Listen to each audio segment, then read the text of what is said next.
আসসালামু আলাইকুম প্রিয় দর্শক মণ্ডলী, আজ আপনাদের শোনাব তিনজন ক্ষুধার্ত ব্যক্তি আর ৮ রুটির ঘটনা। তাই ভিডিওটি স্কিপ না করে শেষ পর্যন্ত দেখতে থাকুন। একবার দুই পথিক পথ চলতে চলতে ক্লান্ত হয়ে পড়ল। তাদের ক্ষুধাও লেগেছিল ভীষণ। খাওয়া দাওয়া করার জন্য দুজন মিলে একটা সুবিধাজনক জায়গায় গিয়ে বসে পড়ল। এরপর পুটলি থেকে বের করে নিল যার যার খাবার।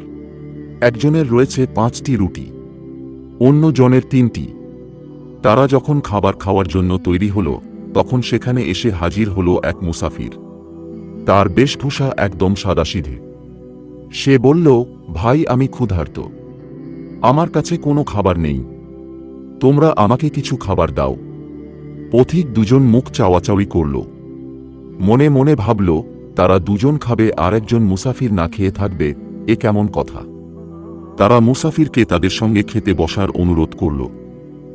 তিনজন একসঙ্গে খেতে বসল। একজনের ৫ রুটি, অন্যজনের ৩ রুটি। মুসাফিরের শূন্য হাত। তবু তারা রুটি বন্টনে কোনো তারতম্য করল না। তারা ভাবল, কারো সঙ্গে খাবার না থাকতে পারে, কিন্তু ক্ষুধা তো আর কম লাগেনি। তাছাড়া একসঙ্গে খেতে বসে একজন বেশি খাবে আর একজন কম খাবে, তাই বা কেমন করে হয়। তিনজন সমান সমান রুটি খেল। খাওয়া দাওয়া শেষ, এবার বিদায়ের পালা। মুসাফির চলে যাবার সময় পথিক দুজনকে ৮টি দিরহাম বকশিশ দিল। বলল, ভাই, আমি শুধু তোমাদেরটাই খেলাম, তোমাদের কিছুই খাওয়াতে পারলাম না। এই নাও ৮টি দিরহাম, তোমরা দুজনে ভাগাভাগি করে নাও। মুসাফির চলে গেল, কিন্তু সমস্যা বাঁধল দিরহাম ভাগ করা নিয়ে। যার ৫টি রুটি সে বলল, আমার ৫টি রুটি ছিল, সুতরাং আমি পাবো ৫ দিরহাম, আর তোমার ৩টি রুটির জন্য পাবে ৩ দিরহাম। কিন্তু ৩ রুটিওয়ালা এ হিসাব মানতে রাজি হল না। সে বলল, না, আমি তোমার হিসাবে রাজি নই, আমরা দুজন খেয়েছি সমান সমান, সুতরাং তুমি পাবে ৪ দিরহাম। প্রথমজন বলল, তা কি করে হয়? তুমি ৩ রুটির জন্য ৪ দিরহাম পাবে, আর আমি ৫ রুটির জন্য ৪ দিরহাম পাব। এটা কি কোনো আইনের কথা হলো? এ নিয়ে দুজনের মধ্যে বেঁধে গেল তর্ক। কারো কথায় কেউ রাজি নয়। কিছুতেই তারা মীমাংসায় আসতে পারছে না। অবশেষে একজন বলল, শোনো, এভাবে বিবাদ করে তো কোনো লাভ নেই। চলো আমরা আমিরুল মোমেনিন হজরত আলী রাদিয়াল্লাহু তাআলার কাছে যাই। তিনি যে বিচার করেন তাই আমরা মেনে নেব। এরপর দুজন মিলে গেল হজরত আলীর কাছে।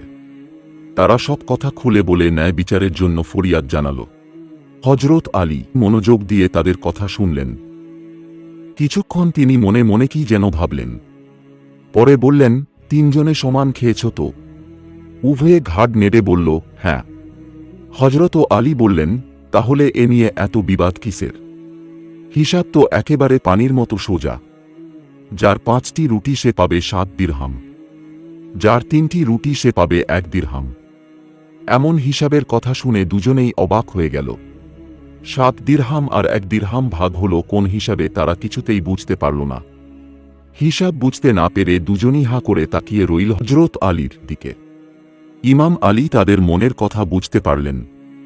তিনি বললেন, তোমরা ছিলে ৩ জন, রুটি ৮টি, খেয়েছ সমান সমান।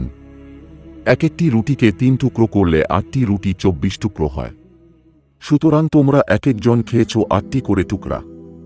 মুসাফির লোকটা ৮ টুকরোর জন্য ৮ দিরহাম দিয়েছে।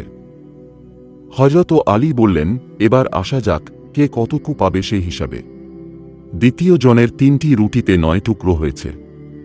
৯ টুকরোর ৮ টুকরো সে নিজে খেয়েছে, মাত্র ১ টুকরো পড়েছে মুসাফিরের ভাগে, সুতরাং সে ১ দিরহামের বেশি কিছুতেই পেতে পারে না। আর একজনের ৫ রুটিতে হয়েছে ১৫টি টুকরো, তার মধ্যে সে নিজে খেয়েছে ৮ টুকরো, বাকি ৭ টুকরো খেয়েছে মুসাফির, সুতরাং সে পাবে ৭ দিরহাম। হযরত আলীর হিসাবের কথা শুনে পথিক দুজন বিস্মিত হল। তাঁর বিচার বুদ্ধির পরিচয় পেয়ে দারুণভাবে মুগ্ধ হল। তারা আর কোনো ওজর আপত্তি না করে নীরবে মেনে নিল বিচারের রায়। প্রিয় ভিউয়ার্স, আমরা এ থেকে শিক্ষা পেলাম যে হযরত আলী ছিলেন খুবই বুদ্ধিমান, বিচক্ষণ মানুষ। আজকে এই পর্যন্তই, দেখা হবে পরবর্তী ভিডিওতে। ধন্যবাদ।